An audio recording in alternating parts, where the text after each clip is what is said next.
Tarde da noite, meu telefone tocou. Eram meus pais, as vozes trêmulas de tanto chorar. Por favor, volte para casa. Precisamos conversar. Corri, com o coração disparado. No instante em que entrei, minha mãe soltou de uma vez. Sua irmã entrou em trabalho de parto. Ela perdeu o bebê. Abri a boca para confortá-la, mas antes que eu dissesse qualquer palavra, ela acrescentou friamente: queremos que você desista do seu também. Se ela ver você com uma criança, vai enlouquecer. Meu sangue gelou. Vocês estão fora de si? Gritei. De repente, meu pai me jogou no chão, prendendo meus braços. Minha irmã saiu do quarto, os olhos em chamas. Se eu não tenho um bebê, você também não terá. Enquanto eu me debatia, minha mãe me acertou um chute no estômago. Desmaiei. Quando meu marido soube da terrível notícia, já era tarde. Meu nome é Sarah Mitchell, e esta é a história de como minha própria família tentou destruir minha vida e como eu garanti que eles pagassem por cada segundo da dor que me causaram. A noite que mudou tudo começou como qualquer outra quinta-feira de outubro de 2021. Eu e meu marido, Marcos, estávamos nos acomodando para dormir. Minha barriga de 7 meses de gravidez tornava difícil encontrar uma posição confortável no sofá. Estávamos casados havia 3 anos, juntos há 6. E este bebê era o nosso milagre, depois de 2 anos de tentativas. Aos 28, eu finalmente sentia que minha vida estava se encaixando, uma carreira de sucesso em marketing, um marido amoroso, uma bela casa nos arredores de Denver e o nosso primeiro filho a caminho. O telefone tocou às 23h47. Lembro-me exatamente do horário porque Marcos pausou a série da Netflix que assistíamos para olhar o relógio, irritado com a ligação tão tarde. Quando vi mamãe no identificador, meu coração disparou. Ligações noturnas da família nunca traziam boas notícias. Sarah. A voz da minha mãe estava quebrada, quase um sussurro. Ao fundo, dava para ouvir os soluços abafados do meu pai. Por favor, querida, você precisa vir agora. Precisamos conversar. É sobre a Jennifer. Jennifer era minha irmã mais velha, 4 anos à minha frente, casada com David, o namorado da faculdade, havia 5 anos. Eles tentavam ter um bebê quase pelo mesmo tempo que eu e Marcos. A diferença é que ela já havia sofrido 3 abortos em 2 anos, cada um a devastando mais do que o anterior. Apesar da nossa relação complicada, Jennifer sempre fora a filha perfeita, a menina de ouro que nunca errava. Eu realmente sentia sua dor com a infertilidade. O que aconteceu? Ela está bem? Perguntei, já me esforçando para me levantar do sofá. Marcos correu para me ajudar, a preocupação estampada no rosto. Por favor, só venha, Sarah. Não dá para falar isso pelo telefone. Dirija com cuidado, tá? Mas venha rápido. A viagem de 30 minutos até minha antiga casa em Lakewood pareceu uma eternidade. Marcos insistiu em dirigir, e de vez em quando apertava minha mão para me tranquilizar. A noite de outubro estava fria, e as ruas conhecidas da minha cidade natal pareciam diferentes, mais sombrias sob a luz fraca dos postes. A casa dos meus pais ficava no mesmo cul-de-sac tranquilo, a mesma colonial de 2 andares onde eu e Jennifer crescemos. Todas as luzes estavam acesas, o que me pareceu estranho de imediato. Meu pai, Robert, sempre fora obcecado em economizar energia. O carro de David estava na garagem, ao lado dos veículos dos meus pais, mas não vi o Honda Accord prateado de Jennifer. Minha mãe abriu a porta antes mesmo de batermos. Patricia Morrison sempre fora uma mulher elegante, mas naquela noite parecia envelhecida por anos. O cabelo loiro, sempre impecavelmente arrumado, caía sem vida pelos ombros, e os olhos estavam vermelhos e inchados de tanto chorar. Assim que me viu, ela me puxou para um abraço apertado. Ah, é Sarah, graças a Deus que você veio, sussurrou no meu ombro. É horrível, simplesmente horrível. Meu pai apareceu no corredor atrás dela, com a mesma expressão devastada. Robert Morrison era um sargento de polícia aposentado, um homem que eu nunca tinha visto demonstrar muita emoção além de uma irritação passageira na época do imposto. Aquela noite, porém, lágrimas corriam livremente por suas bochechas marcadas pelo tempo. Onde está a Jennifer? Perguntei quando fomos para a sala. David estava sentado na beirada da poltrona reclinável, com a cabeça entre as mãos.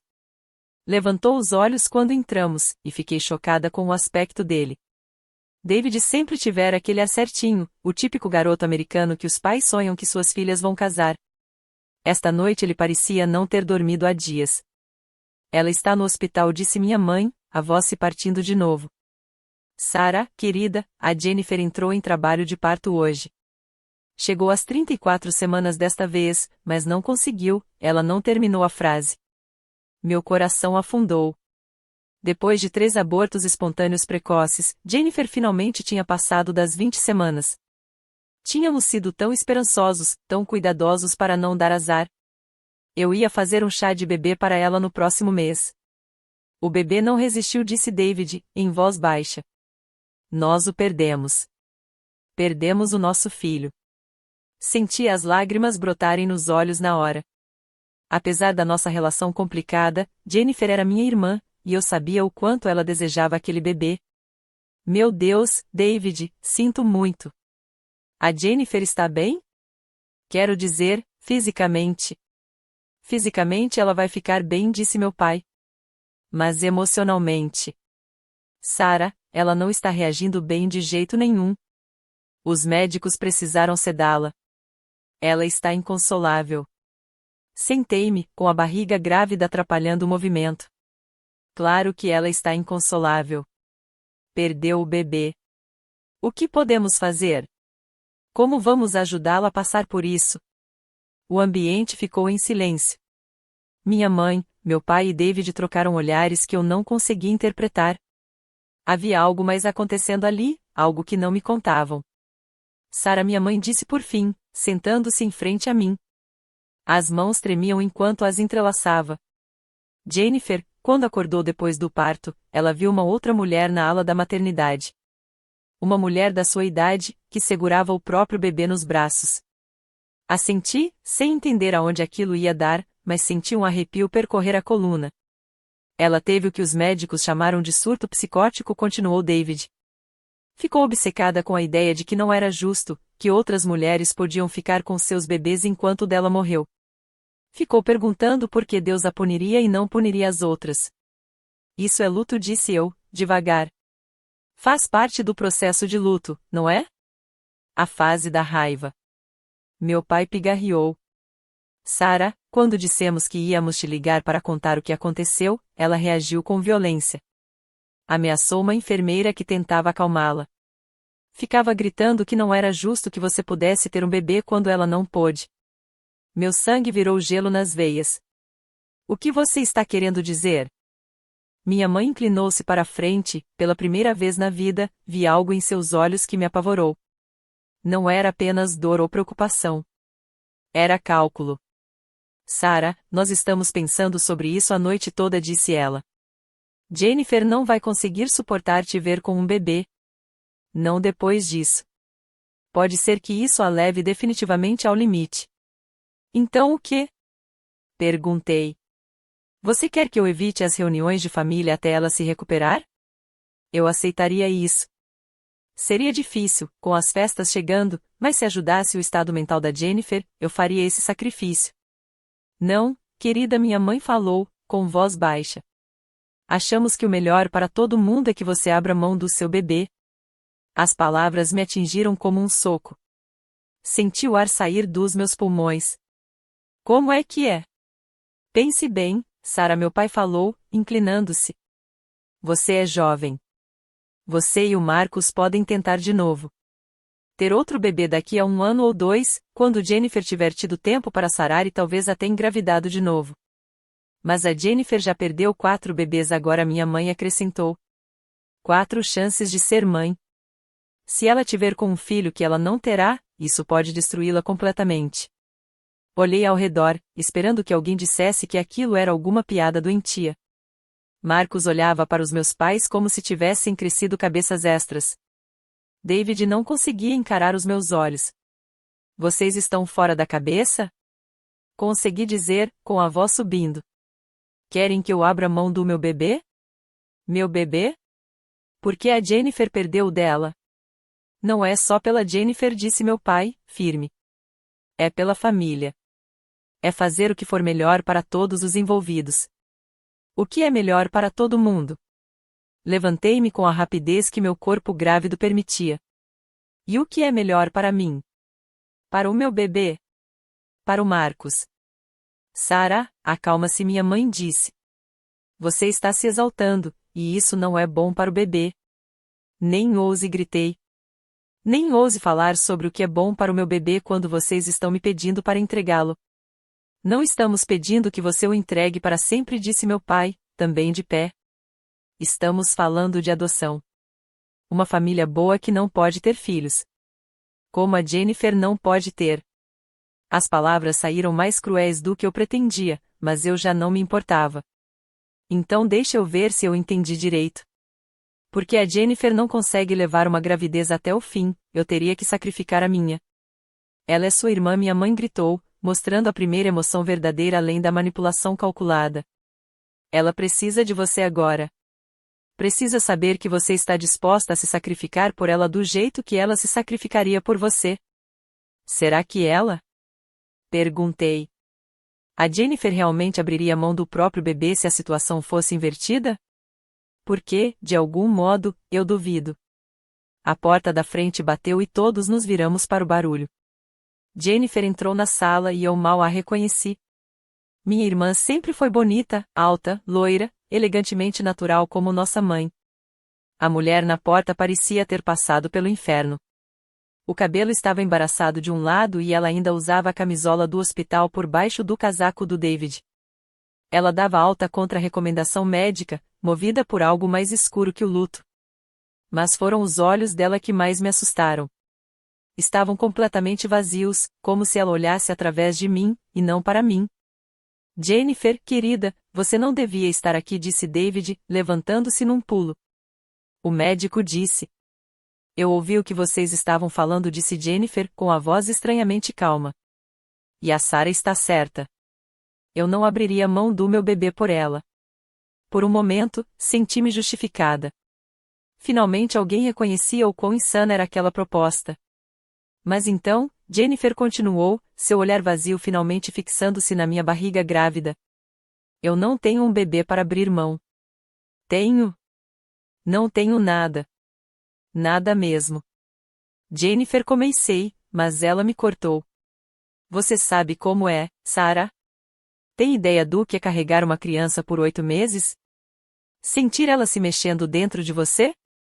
Planejar toda a sua vida em torno dele e então vê-lo simplesmente parar, e ouvir os médicos dizerem que seu bebê está morto dentro de você, mas que não podem tirá-lo até seu corpo decidir que está pronto? Senti as lágrimas escorrerem pelo rosto. Jennifer, não consigo imaginar a dor que você está sentindo agora. Sinto muito pela sua perda. Isso não significa, ela interrompeu, a voz subindo. Significa o quê? Que você também deva sentir essa dor? Por que não, Sarah? Porque você tem o direito de ser feliz quando eu estou destruída. Porque você pode ter tudo quando eu não tenho nada. Porque a vida não funciona assim, gritei de volta. Coisas ruins acontecem com as pessoas, é horrível e injusto.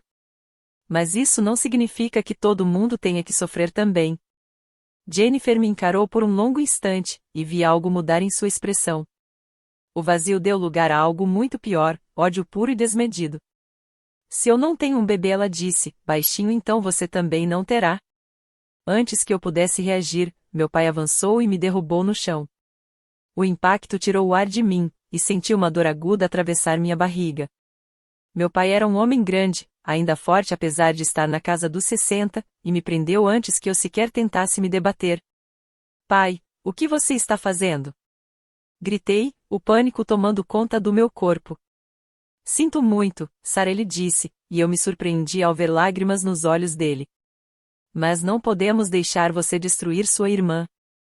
Minha mãe apareceu ao lado dele e viu o pé dela vindo em direção ao meu estômago. O chute atingiu minhas costelas, espalhando ondas de agonia por todo o corpo. Tentei me encolher para proteger meu bebê, mas o peso do meu pai me segurava no chão. Para!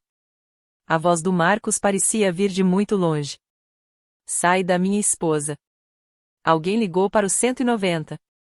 Outro chute da minha mãe, desta vez mais baixo, direto no meu abdômen. A dor era indescritível. Senti algo quente e úmido entre minhas pernas. Soube imediatamente que algo muito errado havia acontecido. Por favor, sussurrei, olhando para Jennifer, que observava a cena com satisfação fria. Por favor, não deixe que eles façam isso. O bebê? Por favor, eu te disse, Jennifer respondeu calmamente. Se eu não tenho um bebê, então você também não terá. O terceiro chute me lançou na escuridão. Acordei no hospital 3 dias depois. Marcos dormia numa cadeira ao lado do meu leito, a mão envolta na minha. No instante em que me mexi, ele despertou, com os olhos vermelhos e exaustos. Sarah. Graças a Deus você acordou. Como você se sente? Tentei falar, mas a garganta estava arranhando. Ele me ajudou a tomar um gole de água antes que eu conseguisse emitir a pergunta que me apavorava. E o bebê? O rosto do Marcos desabou, e eu soube antes mesmo das palavras. Sinto muito, amor. Você entrou em trabalho de parto prematuro. Fizeram de tudo, mas, Sarah, nós o perdemos. Perdemos nosso filho. A dor me atingiu como um tsunami. Nosso menino, que planejaríamos chamar Nathan, havia desaparecido. Não por alguma condição médica trágica ou acaso do destino, mas porque minha própria família o havia assassinado. Porque decidiram que a vida do meu filho valia menos que a estabilidade mental da minha irmã. Eles o mataram, eu sussurrei. Mataram nosso bebê. Eu sei, disse Marcos, a voz grossa de lágrimas. Sarah, eu chamei a polícia assim que te trouxe para o hospital. Seus pais e a Jennifer foram presos. Eles estão sendo acusados de agressão e homicídio fetal. As semanas seguintes passaram num borrão de luto, raiva e processos legais. Meus pais conseguiram liberdade mediante fiança, e o advogado deles já começava a montar a versão dos fatos. Jennifer teve uma crise de saúde mental, todos agiram movidos pelo desespero e pelo luto. Foi uma tragédia para todos, diziam. Falavam em acordos e redução de pena, mas eu não queria redução nem piedade. Eles tinham assassinado meu filho. Olharam para minha barriga de 7 meses e decidiram que a vida do meu bebê podia ser descartada. Nada jamais tornaria isso aceitável. O funeral de Nathan foi pequeno, só eu e Marcos, os pais dele e alguns amigos íntimos. Meus pais não foram bem-vindos, e a Jennifer ainda estava em avaliação psiquiátrica. Enquanto os coveiros baixavam um caixão minúsculo na terra, fiz uma promessa ao meu filho e a mim mesma: eu faria com que as pessoas que o mataram pagassem pelo que fizeram. Não só no tribunal, mas de todas as maneiras que importavam. A primeira fase da minha vingança foi legal, e teve a satisfação da minúcia. Apesar das tentativas dos advogados de pintá-los como membros da família atormentados que agiram irracionalmente, as provas eram esmagadoras. Marcos havia chegado exatamente no momento em que minha mãe desferiu o chute final que me lançou em trabalho de parto, e seu testemunho foi devastador. David, consumido pela culpa pelo papel que desempenhara nos acontecimentos, acabou virando testemunha de acusação e depois contra os outros. Papai foi condenado a 12 anos por agressão qualificada e homicídio fetal. Mamãe pegou 10 anos pelos mesmos crimes. Jennifer, apesar de seus problemas de saúde mental, recebeu 15 anos depois que a promotoria provou que ela havia orquestrado todo o ataque. As penas foram mais severas do que o advogado deles esperava. O juiz foi particularmente duro na condenação das ações deles, mas justiça legal por si só não bastava. Eu queria que sentissem a mesma sensação de impotência, a mesma perda que me impuseram. Comecei pelas finanças deles. A aposentadoria do meu pai como policial era substancial, e ao longo dos anos haviam juntado economias consideráveis. Mas honorários advocatícios para 3 réus são caros, especialmente quando se luta contra acusações de homicídio. Quando os julgamentos terminaram, eles já haviam consumido a maior parte dos ativos líquidos. Foi então que eu mexi as peças. Por conexões que Marcos fez na comunidade jurídica durante o processo, descobrimos que o banco deles planejava vender parte de sua carteira de hipotecas. Trabalhando com um grupo de investimento legítimo especializado em imóveis em dificuldade, arranjei para que a hipoteca deles fosse comprada junto com outras. Quando, inevitavelmente, deixaram de pagar devido à impossibilidade de arcar com as despesas estando na prisão, o processo de execução hipotecária começou 2 anos após as sentenças. A casa onde viveram por 35 anos, onde Jennifer e eu crescemos, foi vendida em leilão por uma fração do valor. David perdeu o emprego no escritório de contabilidade onde trabalhava havia 8 anos quando a história veio à tona na imprensa local. Ninguém queria se associar ao homem cuja esposa e sogros haviam assassinado um feto. Ele pediu o divórcio de Jennifer enquanto ela guardava a sentença, mas eu me certifiquei de que ele não escapasse ileso. David estivera lá naquela noite. Viu o ataque e, embora alegasse ter tentado impedir, nada fez de efetivo para me proteger ou proteger meu bebê. No meu entendimento, isso o tornava conivente. Contratei um investigador particular para vasculhar o passado de David, buscando qualquer alavanca que eu pudesse usar contra ele. Não encontramos crimes graves, mas descobrimos que ele inflacionava suas horas faturáveis e relatórios de despesas para clientes infrações menores que, somadas, representavam milhares de dólares ao longo dos anos. Dicas anônimas ao conselho profissional e a antigos clientes resultaram em processos civis e sanções profissionais que destruíram o que restava de sua carreira e reputação. A segunda fase da minha vingança foi mais pessoal e, em muitos aspectos, mais satisfatória. Queria que meus pais e a Jennifer entendessem exatamente o que haviam perdido. Não só a liberdade, mas todo o futuro. Mamãe sempre sonhara em ser avó. Falava nisso sem parar durante minha gravidez, fazendo planos de mimar o neto, de ficar com ele enquanto Marcos e eu saíssemos, de ensinar a fazer biscoitos e cuidar do jardim. Já havia transformado o quarto de hóspedes num quartinho de bebê, com um cobertor feito à mão que demorará meses para terminar. 6 meses após a morte de Nathan, Marcos e eu iniciamos o processo de adoção. Os assistentes sociais estavam inicialmente hesitantes, dado nosso trauma recente, mas nossa terapeuta forneceu recomendações fortes sobre nossa estabilidade emocional e o progresso na cura. Depois de 18 meses de estudos domiciliares, entrevistas e espera, fomos aprovados. Nossa filha Emma veio para nós com apenas 2 semanas de vida. Uma menina perfeita e saudável, com cabelos escuros e olhos azuis brilhantes. Fiz questão de que a mamãe soubesse da Emma. Enviei fotos para ela na prisão, o primeiro sorriso de Emma, o primeiro Natal, os primeiros passos. Escrevi longas cartas descrevendo Marcos que mamãe nunca veria com um neto seu. Contei sobre a risada da Emma, sobre como ela adorava que a lessem, sobre como chamava Marcos de Dada e a mim de mamãe, com uma alegria tão pura. Achei que mamãe gostaria de saber. Escrevi numa carta que a Emma é tudo o que o Nathan teria sido. Ela é inteligente, engraçada e linda e cada dia com ela é um presente. Pena que vocês nunca vão conhecê-la. Pena que vocês escolheram assassinar o primeiro neto em vez de celebrá-lo. Emma vai crescer sabendo que seus avós são assassinos, e nunca vai ter que carregar o fardo de fingir amor por pessoas capazes de tamanha maldade. O ponto de ruptura do meu pai veio 18 meses depois da sentença. Marcos tinha contatos na prisão onde ele cumpria pena não corrupção, apenas amizades vindas do trabalho dele em serviços sociais que nos deram visão da rotina do meu pai. Ao que parece, ele virou um tipo de pária entre os outros detentos assim que souberam o motivo de sua condenação. Mesmo criminosos endurecidos têm um código: homens que agridem mulheres grávidas e crianças ficam no fundo da hierarquia. No começo, meu pai tentou manter a versão de inocência, dizendo a outros presos que tudo fora um mal-entendido, que ele apenas tentará proteger a filha. Mas os presos tinham acesso a matérias de jornal e às transcrições do tribunal. Sabiam exatamente o que ele fizera e se certificaram de que ele nunca esqueceria. A primeira tentativa contra a vida do meu pai veio do companheiro de cela dele, um homem condenado por roubo à mão armada que tinha 3 filhas. Meu pai sobreviveu, mas por pouco. Foi transferido para a custódia protetiva, o que, em termos prisionais, significava ficar 23 horas por dia em confinamento solitário.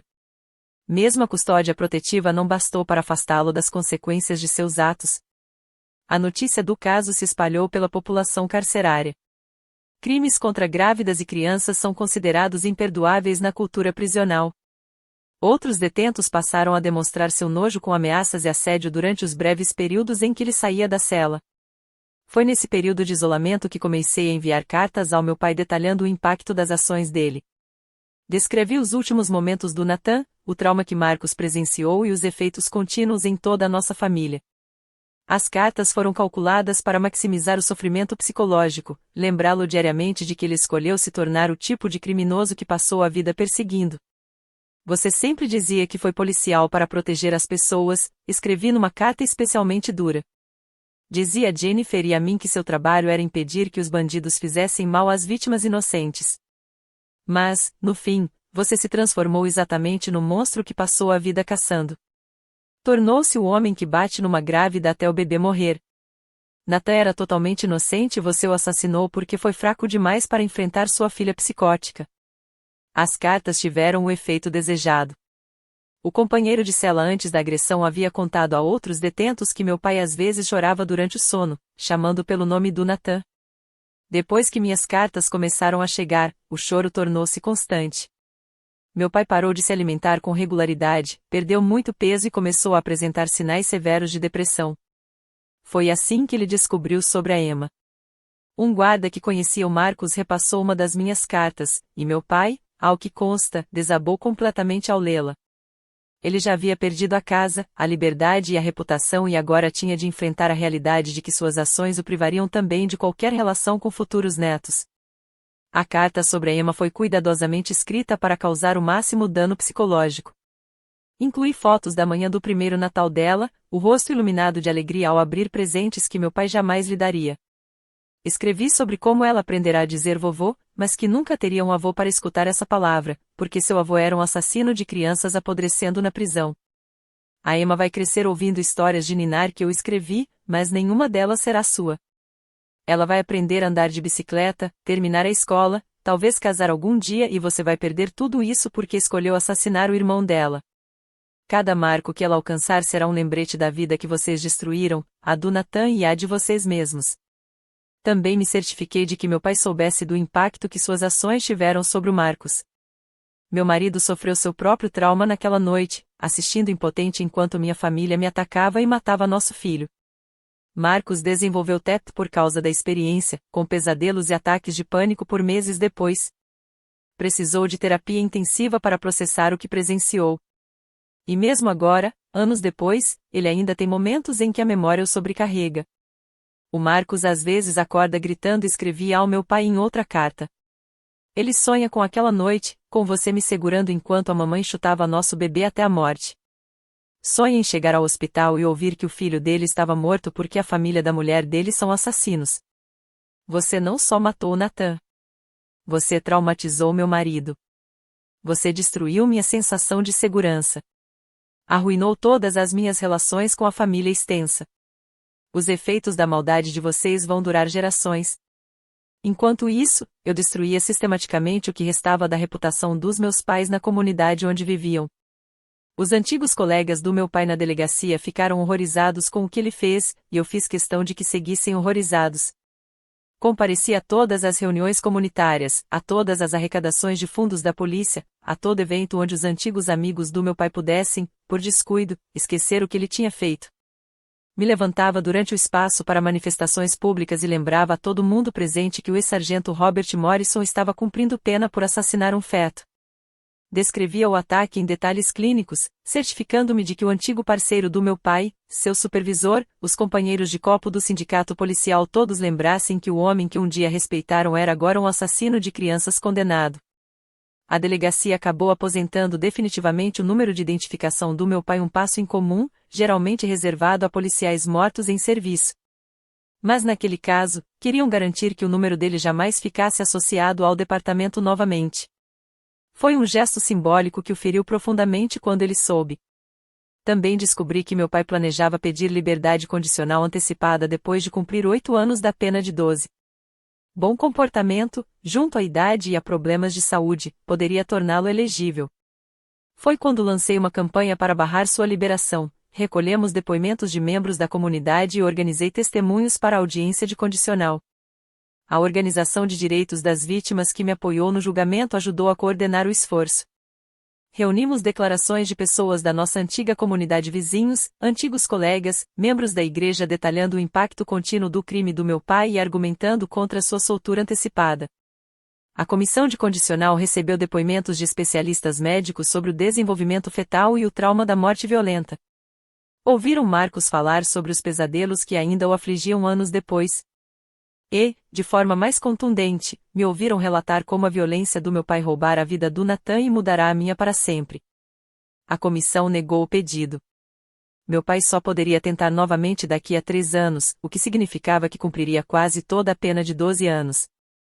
Meu pai aguentou mais 6 meses em custódia protetiva antes de tentar o suicídio. Sobreviveu também, mas a tentativa o levou à enfermaria psiquiátrica do presídio.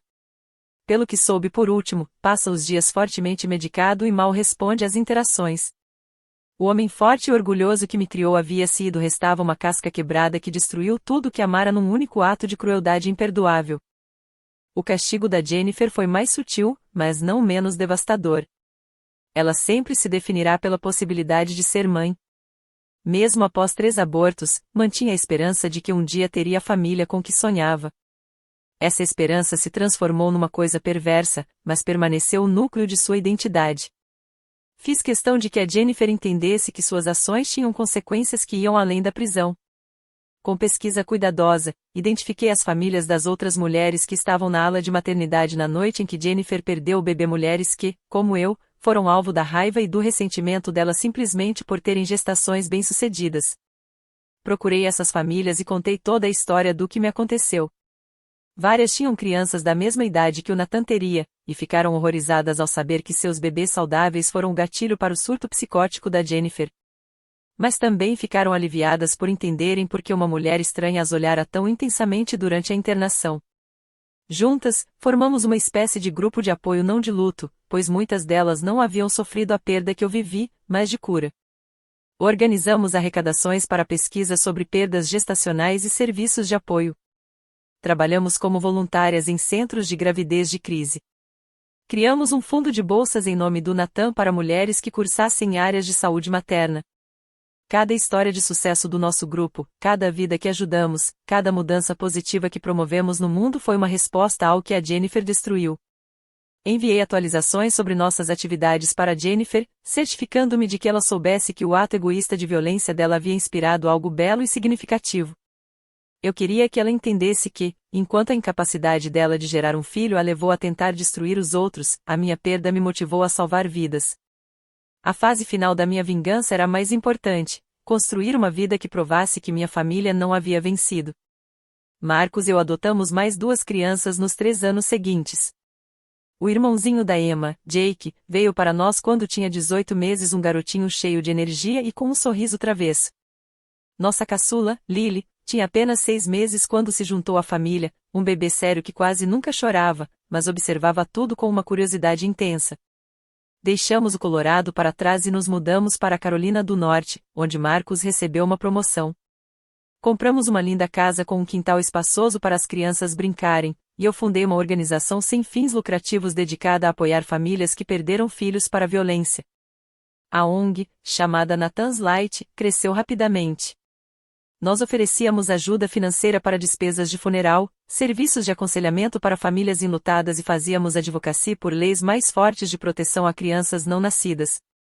O trabalho era emocionalmente difícil, mas profundamente gratificante. Cada família que ajudávamos, cada vida tocada, era prova de que a breve existência de Nathan tinha importância. Eu fazia questão de que meus familiares presos soubessem de cada conquista. Enviava relatórios anuais detalhando quantas famílias havíamos ajudado, quanto dinheiro arrecadáramos, quantas leis havíamos influenciado.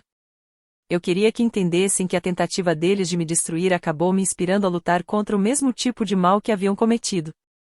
Mas a vingança mais doce era mais simples do que tudo isso: ver meus filhos crescerem felizes e saudáveis, cercados de amor e apoio de pessoas que nunca os machucariam. Era ler histórias para Emma antes de dormir e ver seu rosto se iluminar de imaginação.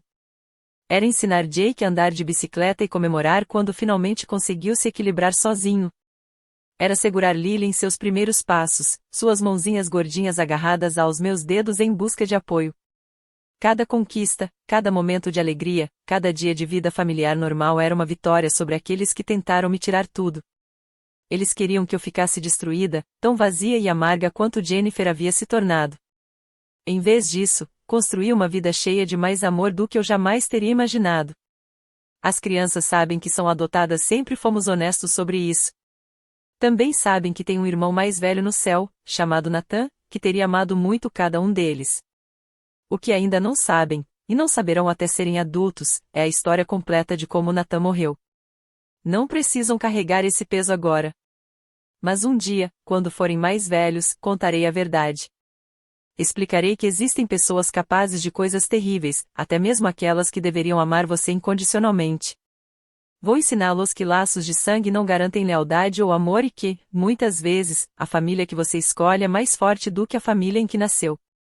O mais importante, direi a eles que, mesmo quando o pior acontece, mesmo quando pessoas em quem você confia o traem da forma mais horrível, ainda é possível construir uma vida que vale a pena.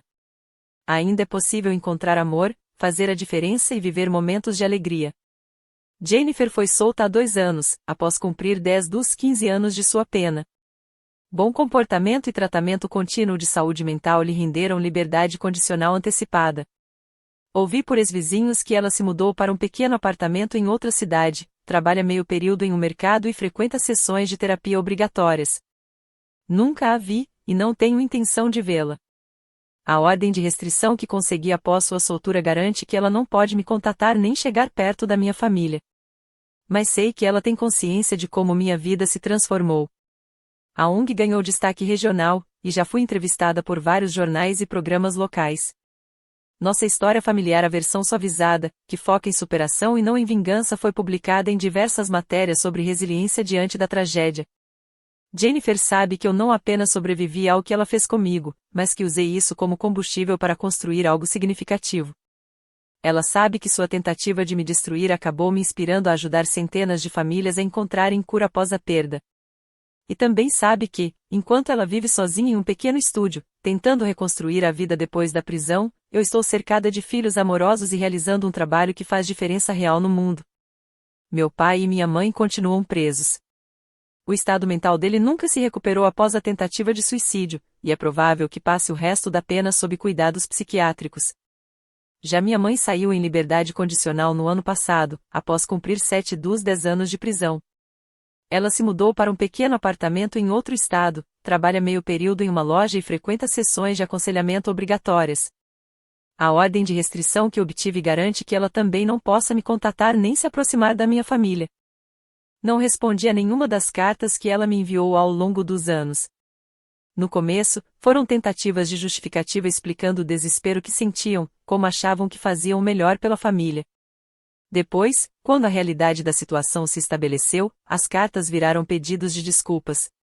Mais recentemente, ficaram cheias de prazerosos apelos, suplicando para que eu levasse as crianças para visitá-los, pedindo fotos, solicitando perdão. Eu não respondo porque não há mais nada a dizer. Eles fizeram a escolha naquela noite de outubro de 2021. Escolheram a doença mental da Jennifer em vez da vida do meu bebê. Escolheram a violência em vez da compaixão. Escolheram tornar-se o tipo de gente capaz de assassinar crianças inocentes. E esse não é o tipo de gente que eu quero na minha vida ou perto dos meus filhos. Minha mãe tentou entrar em contato por terceiros, vizinhos antigos, parentes distantes, até nosso ex-pastor. Cada tentativa encontrou a mesma resposta: não tenho interesse em reconciliação. As ordens de restrição continuam em vigor e assim permanecerão pelo resto da minha vida. Às vezes me perguntam se perdoei a minha família. É uma pergunta complicada, com uma resposta complicada. Eu os perdoei no sentido de que não passo os meus dias consumida pelo ódio e pela raiva. Superei a fúria que inicialmente motivou minha vingança. Construí uma vida voltada ao amor e à cura, em vez de punição e retribuição. Mas perdoar não significa esquecer. Não significa fingir que o que fizeram foi compreensível ou desculpável. Não significa reabrir a porta para que voltem à minha vida ou expor meus filhos a pessoas que provaram ser capazes de matar bebês. Perdoei-os o suficiente para parar de perseguir ativamente a vingança. Perdoei-os o suficiente para focar em construir, não em destruir. Mas não os perdoei o bastante para dar a eles acesso à família que tentaram destruir.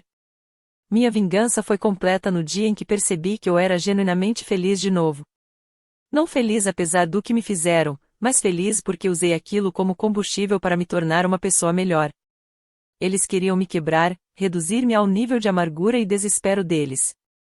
Em vez disso, empurraram-me, sem querer, a descobrir forças que eu nem sabia ter. A Emma tem 7 anos agora, uma aluna do primeiro ano brilhante, que adora livros, futebol e me ajudar a fazer biscoitos. O Jake tem 5, vai começar o jardim de infância no outono, cheio de perguntas sobre como tudo funciona. A Lily tem 3, uma pequena filósofa que faz observações surpreendentemente sagazes sobre o mundo. Eles me chamam de mamãe com a mesma alegria pura com que filhos biológicos chamam suas mães. Correm para mim e para o Marcos quando se machucam, quando têm medo, quando estão empolgados. Confiam em nós completamente para mantê-los seguros e amados. E nós nunca traímos essa confiança. Essa é a vitória definitiva sobre a minha família, provar que o amor é mais forte que o sangue. Que a família escolhida é mais poderosa que a família biológica, e que até a perda mais devastadora pode levar a uma alegria inesperada. Eles tentaram destruir meu futuro e, em vez disso, deram-me a motivação para construir um futuro melhor do que eu jamais poderia ter imaginado.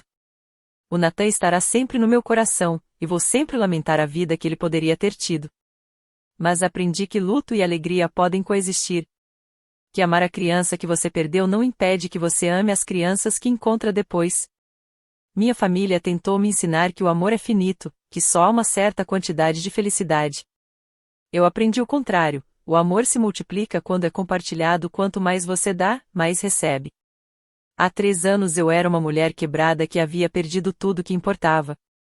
Hoje, estou cercada por crianças que me adoram, sou casada com um homem que moveria montanhas pela nossa família e faço um trabalho que honra a memória do meu filho enquanto ajuda outros a se curarem de tragédias semelhantes.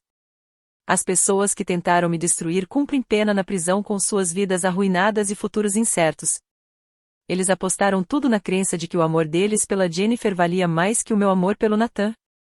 E perderam espetacularmente. Essa é a natureza da vingança. Às vezes a melhor vingança não consiste em fazer os inimigos sofrerem, mas em provar que eles não conseguiram te fazer sofrer para sempre. Às vezes, a vitória mais doce é simplesmente recusar permitir que eles vençam,